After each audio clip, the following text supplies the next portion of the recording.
Going to read N. Raghu Raman. आसपास खुशियों के लिए सजगता के साथ जिएं।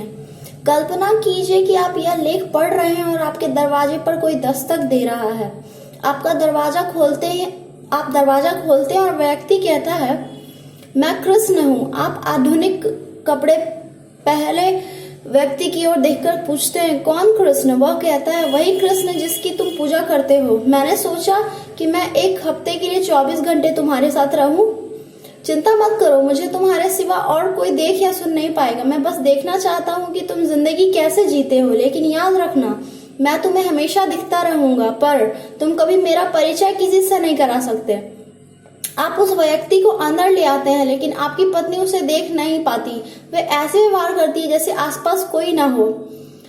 अब आप तैयार होकर काम पर जा रहे हैं। आप कार में बैठते हैं और देखते हैं कि दूसरी सीट पर पहले से ही कोई है। रास्ते में एक क्लाइंट का फोन आता है। चर्चा में आप उसे बताना चाहते हैं, यह कीमत सिर्फ आपके लिए है और मैं इतने कम में किसी को नहीं देता। लेकिन आप ऐसा नहीं कह पाते क्योंकि जानते हैं कि यह झूठ है जो रोज आप सभी से कहते हैं। आप कृष्ण की ओर देखते हैं और भगवान आंखों आंखों में ही कहते हैं, तुम जारी रखो।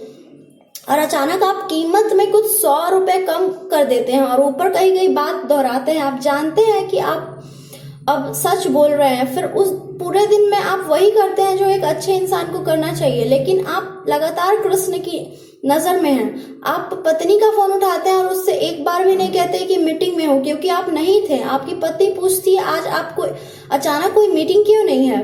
पूरे दिन ऑफिस में बाकी लोगों को भी ऐसा ही लगता है। रात में तो सोते समय आपको एक अलग एहसास होता है जिसे आप समझ नहीं सकते हैं। आप खुद को समझाते हैं, मैं बुरा आदमी नहीं हूं, लेकिन मैं अक्सर अपना हित पहले रखता हूं, जैसे इस व्यवसायिक दुनिया में सभी करते हैं। लेकिन आज कुछ अलग लगा।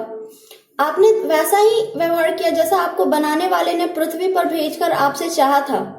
मुझे यह व्हाट्सएप स्टोरी तब याद आई जब मेरी पत्नी ने बालाजी की मूर्ति मेरी कार में रखी, क्योंकि मैं काम के लिए लंबी ट्रिप पर जा रहा था। वह बोली, सावधानी बरतिएगा और ये आपकी रक्षा करेंगे और नजर रखेंगे। यह मार्च के लॉकडाउन के बाद मेरी पहली ट्रिप थी।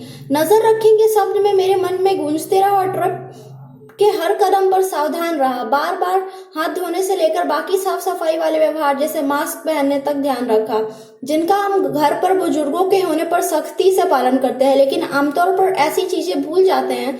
इसलिए नहीं कि हम लापरवाह हैं, बल्कि ध्यान ना रखने के कारण। कॉन्शियस लिविंग, सजग होकर जीना का क्या अर्थ है? इसका मतलब है अपने जीवन को नियंत्रित करना, सोच समझकर फैसले लेना और जो जीवन हमारे साथ घटित हो रहा है उससे समझौता करने की बजाय वह जीवन जीना जो हम चाहते हैं।